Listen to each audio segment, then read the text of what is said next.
Remind you on Monday. All right. We actually only had, I should have just kept talking on Wednesday. We only had like one slide left to talk about Egypt, but that's okay. It gives us, a little build up here. But I just want to point out, and I wrote it here, so I'm going to mute this for a minute.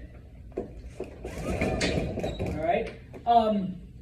We've looked at both Egypt and Mesopotamia. These are, we're looking at civilizations, the early civilizations that basically, began and started along rivers. And of course, they all pretty much went through the same cycle. Hunter-gathering, is abandoned. People start to settle down and domesticate animals and grow crops, more food, more people, more food, more people. They start doing other things and so on. So, we don't spend a whole lot of time with that now that we covered it in Mesopotamia. So just some of the differences to point out. Mesopotamia developed in an area where there were two rivers, the Tigris and the Euphrates, whereas Egypt, there was just the Nile, just the one river. Because the Tigris and Euphrates were, unpredictable and, would destroy all kinds of stuff, remember that religion originally starts as a way to explain nature. So in this case, because of the destruction that the rivers always caused, the gods are basically jerks, and humanity is here to please the gods, okay? Whereas because the Nile was steady and reliable and predictable, okay, the gods were cool, all right? The gods were here to maintain order of the universe, and it was humanity's job to help them with that, okay? We do get the formation of cities in both areas, but then remember, the first kingdoms, in Mesopotamia, we get Sumer and Akkad, and then eventually Akkad conquers everything. Whereas in Egypt, they unite all together. It's like there's no need for like separate areas and conquests. Okay. Also remember, and I should have wrote this up, but I can do it now. It took Mesopotamia literally, and I'm going to put XS, thousands of years to get to this point. Okay, that they had, the kingdom of Akkad. Whereas Egypt, it only took 900 years. Okay, so Egypt did it a lot faster. Okay, in Mesopotamia, they felt that the king was chosen by the gods, whereas the pharaoh in Egypt was part god. He was descended from Ra, the sun god. Okay, the Mesopotamians did not believe in an afterlife. Once you died, you were dead. That's it. You're gone. The Egyptians did believe in an afterlife, and so that led them to do what with your body? Yeah, they mummified it. I'm just gonna write mummies. Okay, they mummified it because, yeah, bless you, you're gonna need your body in the next life. Okay, how else are you gonna go do stuff? Okay, and then finally, both cultures do develop writing. Okay, but remember the difference. And it's both pictographic, they draw pictures, and the pictures either represent sounds, and you put the sounds together, and you get words, or the pictures represent a thought, okay, or an idea, and you combine them all together, and that was their writing. In Mesopotamia, it was called cuneiform, and they did it on tablets. Whereas in Egypt, remember that they had different kinds of writing. Hieroglyphics was the writing that we see on the pyramids because it was only used for religion and for the royal family. Whereas everything else in Egyptian society, they used hieratic. After several hundred years, they're like, that's just stupid. Why do we have two forms of writing? So eventually they develop a writing called Demotic, which combines the two.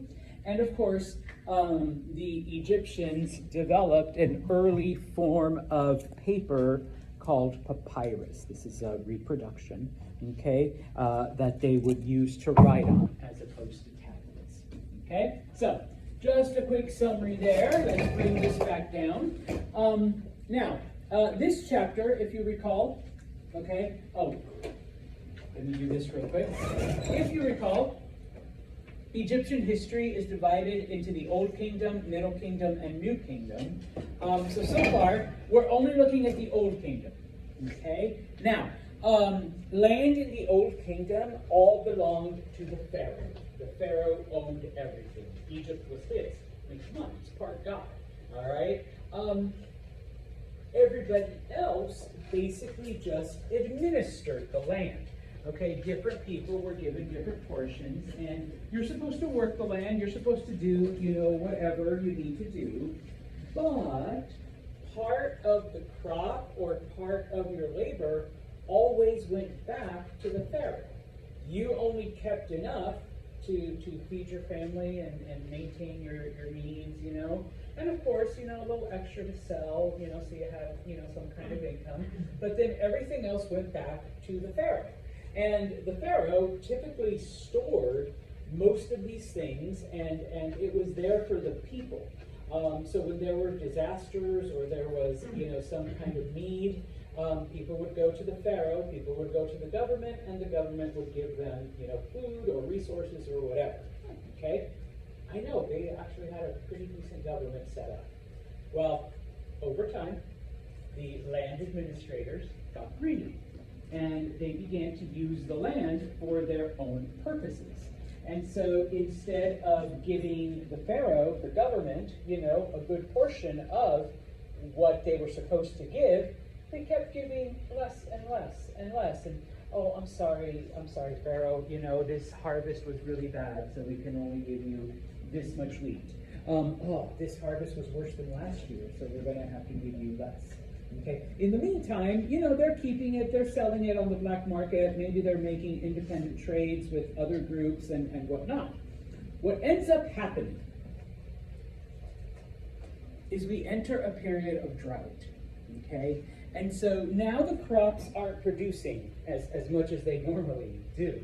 And so the farmers are like, well, shit, we've been shortchanging the government this whole time, and now we really don't have the crops to pay, to give to the Pharaoh, all right? And so other people are beginning to starve, and so eventually all of the reserves that the government has are gone, and it's like, okay, guys, pay up, and it's like, well, we don't have anything, this has wiped us out too, okay? And so what ends up happening, okay, and let me just, I can do this, I don't need to turn it off, okay?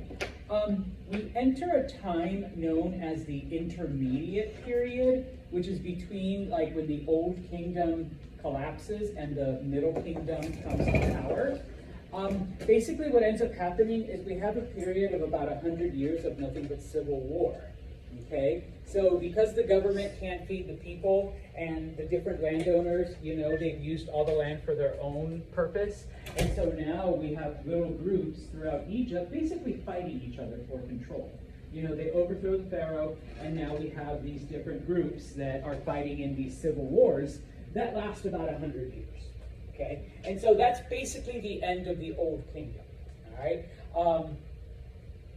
in chapter 3, when we come back. Yeah, when we come back in chapter 3, we'll talk about the Middle Kingdom, what happens after those civil wars. All right? Questions on Egypt? Because this is it. We're leaving Egypt behind. All right, then we move then over to India. Okay? Now, this period of time in India, we refer to it as Harappan India. And once again, the same thing that happened in Mesopotamia and Egypt, okay? Around 7000 BCE, we begin to see little settlements and little villages and whatnot, just like in Mesopotamia and Egypt. This happens along one of the major rivers. In this case, it is the Indus River. I will give you one guess where we get the name India. Yeah, go ahead. Yeah, from the river, the Indus River. In fact, the Greeks named it. India basically just means on the other side of the Indus River. Right? It comes from the Greek. So, anyways, The Indus River today, most of it is in what we would consider Pakistan, and only a small portion of it is in Western India. But once upon a time, that whole area was considered India. If you want to talk modern history, we can, Pakistan and India and the differences and like all that. But once upon a time, it was all India. Okay? Now, like I said, around 7000 BCE, we begin to see, little villages, little settlements starting to spring up. The people abandon hunter-gathering, and once again, the food, more people, more food, more people, more food, more people. There's enough to eat, not everyone has to farm. So we start seeing the development of other stuff, okay? That takes about 4,000 years, okay? So it takes it a while, all right? A little bit slower than what we saw in Mesopotamia, and definitely slower than what we see in Egypt, okay? But by around 3000 BCE, we start to see the development of early complex societies, okay? Once they hit that point, it only takes 200 years for them to suddenly be at the same level as Egypt and Mesopotamia. So once they get there, okay? Now, we refer to this as Harappan India because, okay, this society develops, but it's not the society that we think of today as India, okay? It isn't until a couple hundreds of years later that, we get that particular Indian culture. The whole sacrifice of Purusha and things like that, that all comes from the later Indian culture. Okay, this is the earliest. Okay then, Mr. Santos, so then why are we talking about it? Well, because number one, along with the Mesopotamians and the Egyptians, they went through this and they developed, the basis of complex societies. Number two, their cities, okay? The largest was Mohenjo-Daro. Okay, but when archaeologists discover the city of Harappa, they notice that the city was laid out and planned much in the same way that a modern city would be. Okay, there was an area that was strictly for living. There was an area where work was done and things were made. There was an area where the craftspeople lived and had their workshops. There was an area where you bought and sold, and that was the retail area. Okay? And so the fact that they can see that the Harappans, okay, basically planned out their city in this way shows, an advanced level of thinking. If you look at a lot of older cities, and if any of you have traveled to Europe or Africa or the Middle East or whatever, cities just happened and things would spring up. And I remember, walking through these old cities and thinking what the fuck, a person can barely get past this. Well, because they never anticipated horses and wagons and especially cars, okay, type of thing. The city would just pop up whenever there were more people, and that was it. Nobody really planned anything, okay? Even here in the United States, people would just settle wherever. It wasn't until late 1800s, early 1900s that some areas were demolished, and then they rebuilt, modern streets and modern things, whatever. 8,000 years ago, the Harappans did that on their own, okay? So that is kind of impressive, number one. Number two, we mention this society because, all right, bless you. Even though they developed farming, just like the Mesopotamians, just like the Egyptians, the Harappans began to grow cotton. What is the importance of cotton, or what do we use cotton for? Fabric, clothing, okay? They are the first to grow a crop that is not meant to be eaten. Trust me, you can't eat cotton. And cotton candy doesn't count, all right? It was strictly made for something else, okay? And if you think about the area, okay, yeah, you know, you shave a sheep and you wear wool. You don't really want to wear wool in Hebrew, okay? It's like wearing wool here in July when it's really, really humid, all right? You just don't. So they came up with and I'm pretty sure this is cotton and this is cotton. They come up with a fabric that is lighter and, you know, a little bit cooler for, you know, the environment that they're in. So that's why we remember this society. That's why we point it out, okay? Eventually other groups begin to grow crops that aren't going to serve them as food. It's going to serve something else, okay? Now, we have found archaeological ruins, we have found pottery, we have found tools, so we know that they went through the same system, bless you, that, you know, these other societies went through, you know, food people, not everyone has to farm, other people start doing other things, and so there's the other things, okay? Just like the Mesopotamians and the Egyptians, they also developed a writing system, but theirs was different. Theirs, whereas both Egyptian and Mesopotamian were pictographic, where you draw a picture, okay? And remember, the picture either represents an emotion, a thought, or it represents a sound, and then you put the sounds together. Harappan writing was logographic, where basically it was just like a sign, a logo of something, and that was it, okay? We have deciphered a little bit over 400 signs, all right, different things. The problem, though, is that we have no idea what it says, because there is no translation matrix. Unlike the Egyptians, nobody found a Rosetta Stone that gave us a translation. Unlike the Mesopotamians, other groups, the Akkadians didn't conquer them and then adopt their writing, and then we'll talk about it in chapter 3. Other groups conquered the Akkadians and adopted that writing that the Mesopotamians originally used so that it gets passed on, okay?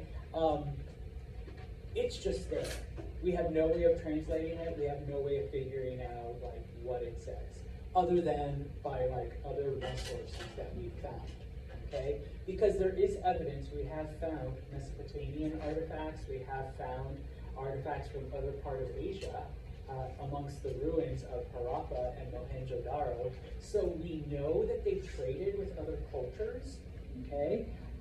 We know that they had certain things, and we know they had a writing system, but we just can't translate it, okay? And it's not like, you know, the Mesopotamians were like, hey, we went to Harappa, or, you know, we talked to the Harappa. That's what we call it. All right, that's probably not what they called themselves. So we kind of have, you know, mainly just guesses, okay?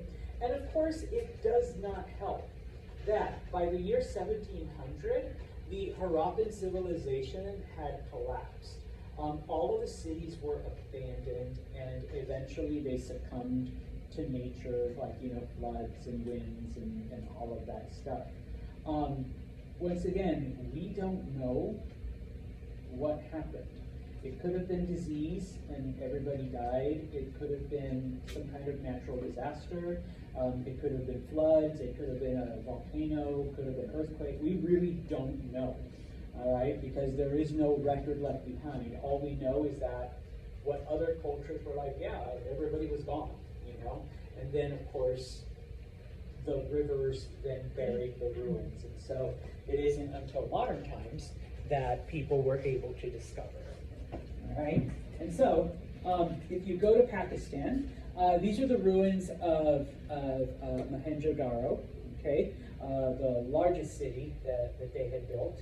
And so from there and from the artifacts, you know, it's basically we are taking our best guess at this whole society, okay? I just threw that map up. You know me and maps, and if you don't, me and maps, okay? But it just shows where the different things were, okay? A lot of archaeologists think that it was probably some kind of disease Because there were, like here's Mohenjo-Daro, other cities, there's Harappa. All of the cities were abandoned. It wasn't like just one. If it had been just one, it's like, okay, maybe there was a flood, or maybe there was like, you know, a volcano or something like that. But all of them. So the only thing that would do something like that is like some kind of epidemic, you know, some disease that just killed everyone. And then eventually, you know, the floods from the river, you know, buried a lot of the ruins. So, all right. Questions on India. Then we will look at China. All right. Now, China. Kind of similar to Mesopotamia in that we are dealing with two rivers.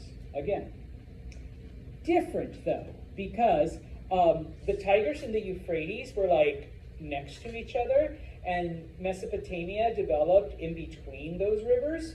Okay. In China, though, the two rivers, the Yangtze and the Yellow, were hundreds of miles apart. Okay, so we're actually looking at two different cultures. All right. First off, the Yangtze River. Okay, sometimes people refer to it as China's blessing because it was very similar to the Nile in that it was predictable, it was steady, all right? If it was going to flood, the people were, it did it on a regular basis, it did it predictably, and so the people were able to plan for, you know, stuff, but it didn't do it often, okay? The Yangtze was deep, so it could be used for transportation, it could be used for travel, but it could also be harnessed so that the area that had water, you could dig channels, and it was easy because of the depth and funnel water to other areas where, you know, you needed it, that was away from the river. And we'll talk about it in a minute. The societies that developed along the Yangtze River, some of them developed really far away from the actual river, but because these channels were able to bring water to those areas, they were still pretty successful. Okay? Now, it's located in southern China, or at least it's the southern. It is the lower river, okay? It's not in southern China, what we would think of today, but it is farther south. In the north, okay, is the Yellow River, sometimes referred to as China's sorrow. This one is like the Tigris and the Euphrates. It was unpredictable. It would flood randomly, but it was worse than the Tigris and the Euphrates combined, okay? Because it caused all kinds of destruction, and the people just, you know, it could not be controlled like by anything. Even today, in 2025, the Chinese government has built dams, has built levees, has built dikes around it to try to channel it, control it, and it still destroys shit, okay? Even with our modern technology, okay? I can only imagine how people 8,000 years ago tried to deal with it and how destructive it was to them, okay? So, the societies that you know, tried to develop in this area, it took them a very long time, and they couldn't develop because the moment they grew crops, everything was destroyed and the people got drowned. And then the moment they built homes, here comes the flood again, and it would destroy the area and people would die. And so it basically held society back, okay? Now, other difference between China and the other areas we've looked at, the development was much, much slower, okay? Part of it was the societies along the Yellow River. You know, they never really got past the village settlement stage for hundreds and hundreds of years because they were always being destroyed. But China did not have as many, and I think I'm making up this word, domesticatable animals as some of the other areas, okay? There wasn't an abundance of pigs or cattle or sheep or goats, okay? Eventually, they do find them, okay? Because the societies around the Yangtze, they begin to migrate south, all right? And they eventually discover, well, chickens, if you can truly domesticate a chicken, all right? But they eventually also discover pigs and water buffalo and then like some kind of sheep, and so eventually they do, okay?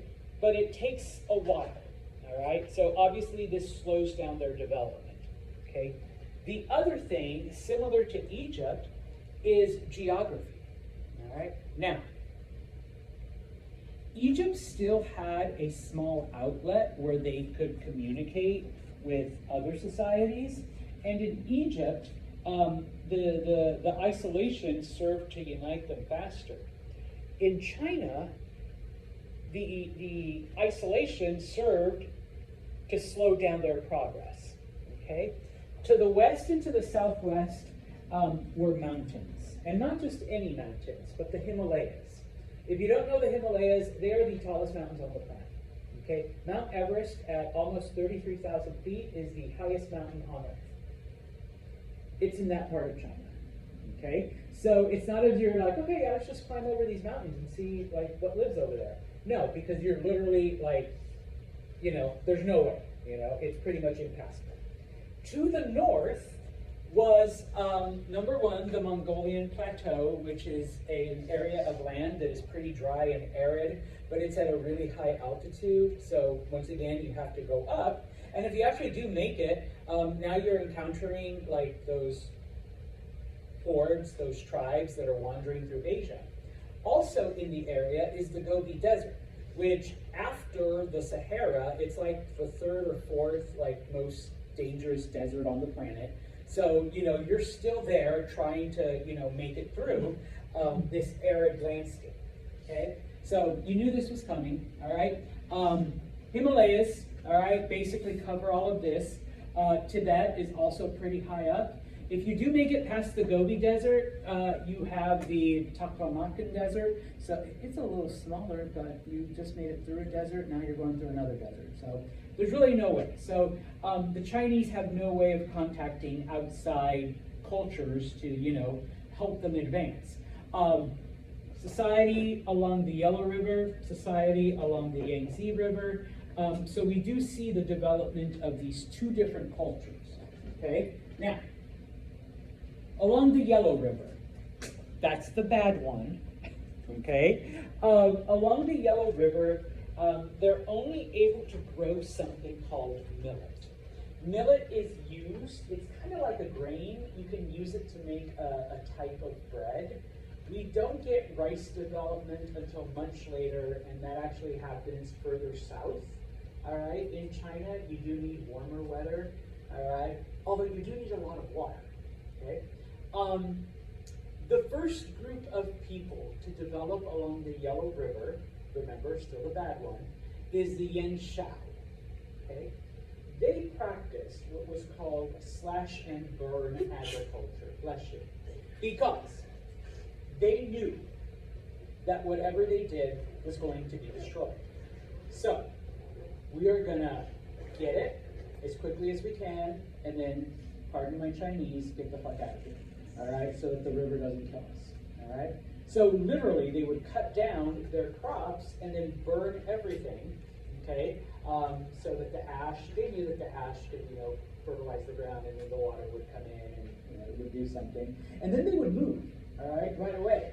Now, they might move to a different part of the river, or they just might move away and then wait for the river to finish its destruction, and then they come back, and then they start all over again.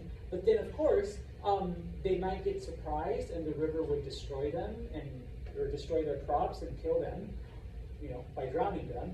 Or they would make it, but once again, they'd have to cut everything down and burn it, and then escape before the floods came, and then they'd have to wait it out again. So it was a harsh life, it was dangerous, and it kept Chinese culture in this area basically stagnant, all right? They don't advance, they don't, you know, there isn't too much food, you know, Isaiah doesn't become the blacksmith, and, you know, bless you, you know, we don't develop like other things and tools, and because everybody's worried about eating and not drowning because of the river.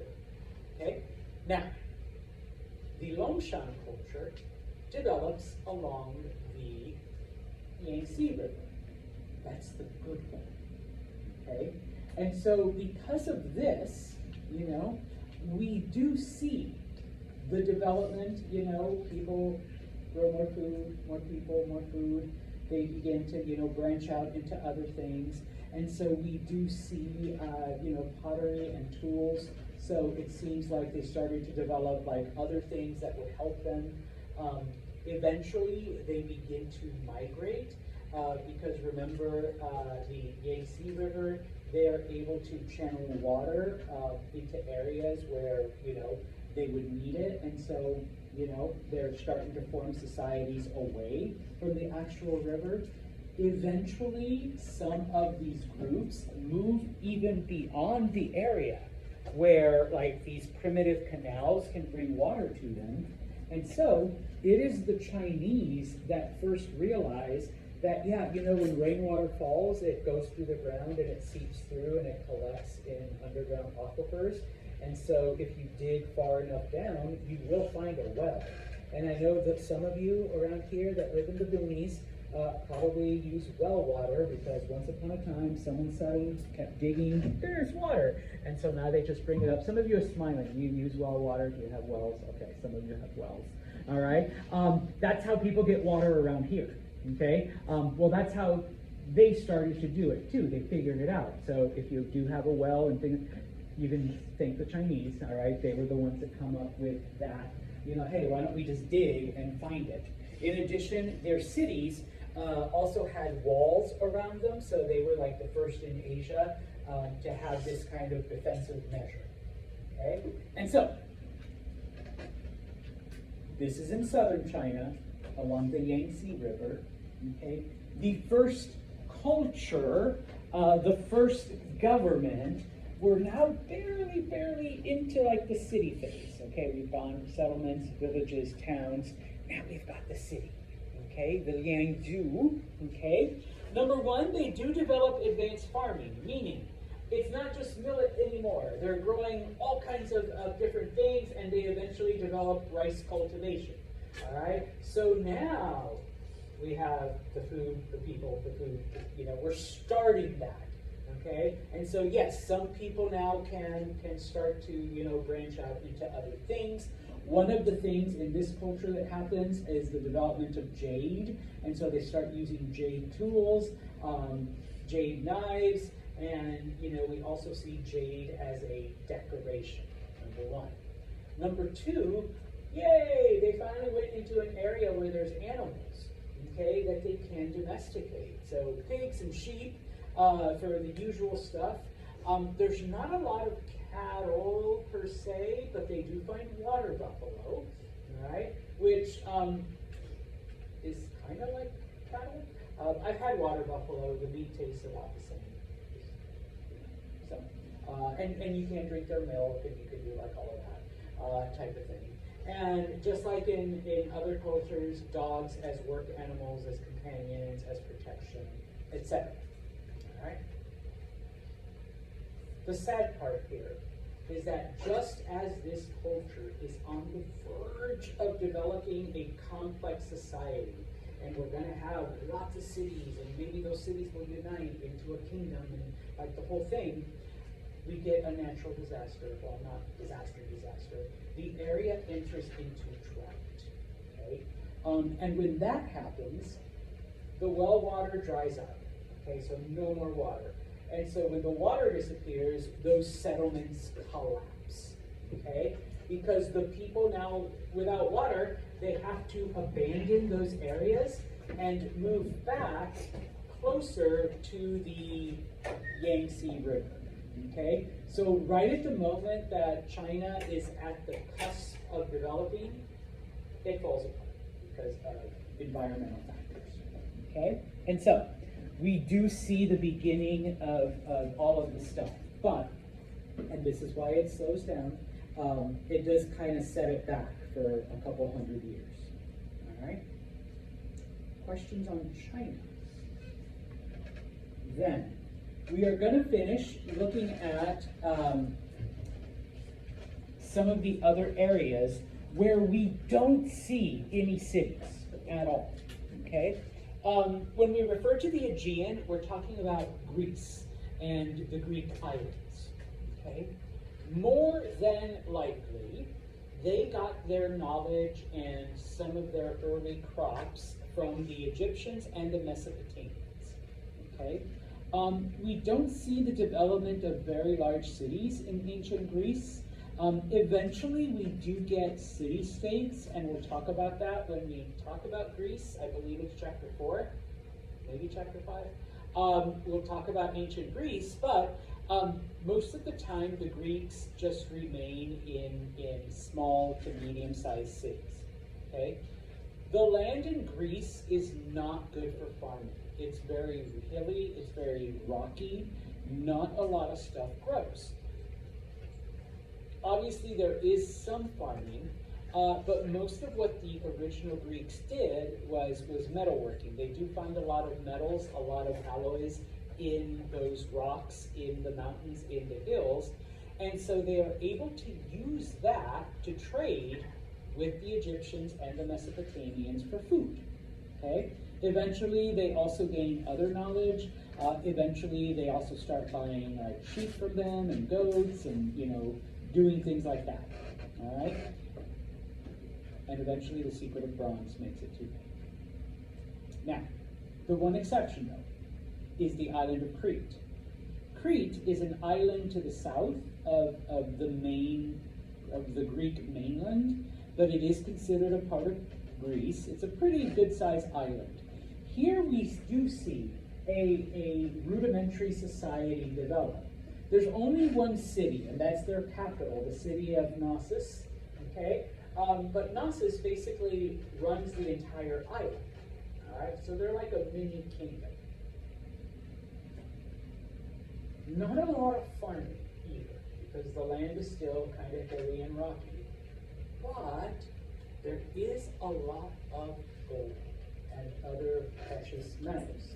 And so the people of Crete are able to use the gold to buy whatever they may need. So they become pretty important in that regard. Eventually the gold runs out, all right? But until it does, the people of Crete are able to buy, food, tools, other things, okay?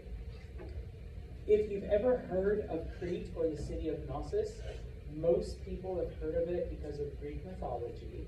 According to legend, in the center of Knossos was something called a labyrinth, okay, a maze, where you were put in as punishment.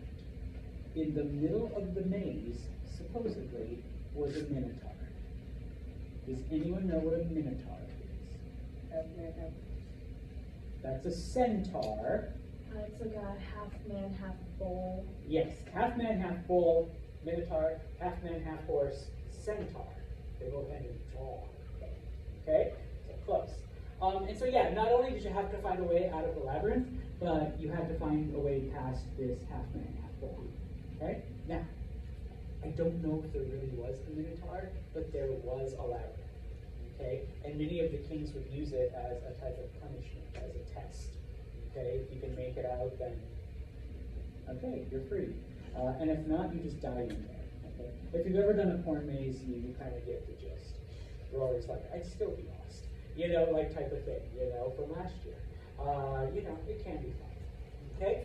Now, the rest of these parts. Anatolia, or modern-day Turkey. Okay? This is the area that is closest to Mesopotamia. So obviously they had some pretty good contact, some pretty frequent contact. Okay? This area also, not very good for farming, but there are forests and there's a lot of metals and other precious stones.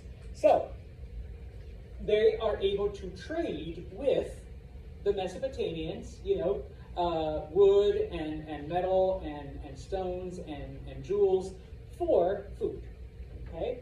And so because of this, all right, we do see the development of small cities, but these cities are dedicated to either trade, okay, they're basically trading outposts where Mesopotamians and other people can come and try to sell food in exchange for, tin and copper and stones and gold and whatever, okay?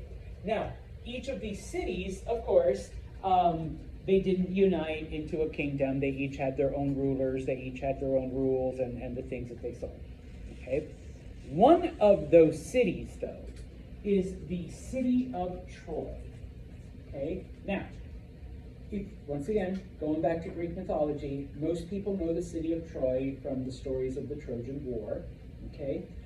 For the longest time, people thought it was just a myth, just a legend, just a story that you heard, similar to the Minotaur.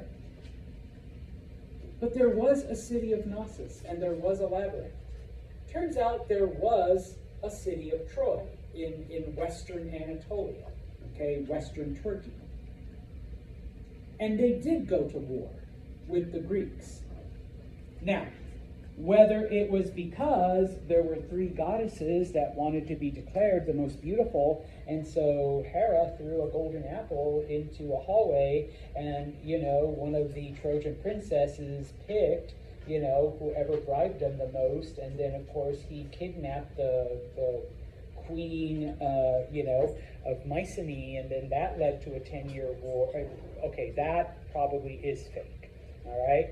But the city of Troy did exist, okay? Now, in Anatolia and in the various outposts, we do find then, objects and food and other products from Mesopotamia, from Egypt, from Greece. So we know that they traded with these other places, okay? And they're pretty much connected, all right? Finally,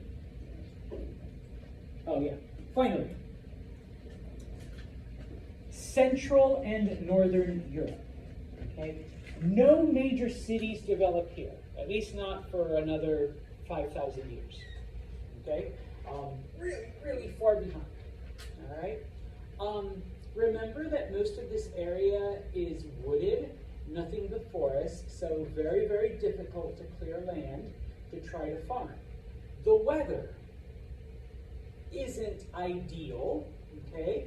So while there is some farming, some very primitive agriculture, okay, it's mostly just small settlements, small villages, all right, that are pretty far from each other. And if one area or one group of people wanted something, you basically went to your neighboring village and you attacked and you took their stuff and boom. But then like another village might, see that you have some stuff and so they'll attack you and take your stuff, okay? They also developed very, very primitive mining. Eventually, the secret of bronze makes it to Europe. And when that happens, then we see like a, early mining industry with, them making bronze stuff, okay? Over time, these European tribes are able to domesticate cattle, all right? And so in addition to the little bits of food that they can grow in their area, they supplement that with meat and milk and whatever milk products they can make, like cheeses and creams and things like that, okay? But basically, all right, you see very small settlements, all right, no major cities, very, very small farms, supplemented by cattle, all right, and other meats. And of course, if you really, really want something, you just attacked someone. You just went to the neighboring village and stole it from them, okay? It isn't until, we advance much, much farther along that we do begin to see the development of cities. But in the earliest of times, not really, okay? Now, in some areas, we do see the construction of certain stone monuments. The most famous one of these is Stonehenge, where, they did keep track of celestial body movements and were able to, tell time and predict certain phenomena, all right? And so, looking at the map of Central and Northern Europe, yeah, you see cities, you see outposts, you see civilizations here, but you don't see that up here yet. All right, all you see are small settlements. Okay? Questions or comments?